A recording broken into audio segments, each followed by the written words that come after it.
সুন্দর করে ভেজে নেবেন। আমি এখানে 2 বারে মাংসটাকে ভেজে নেব।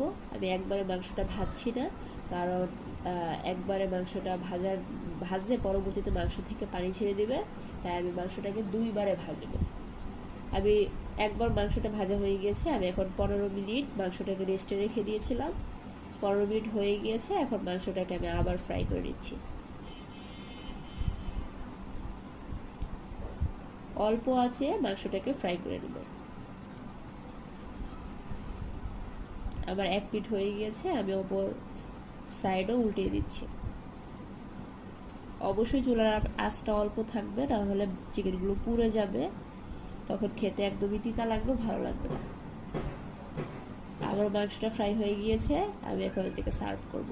আমি সাজানোর জন্য এখানে আমি ধনেপাতা এবং আলু নিয়েছি, এবং মাংসটা আমার হয়ে গিয়েছে।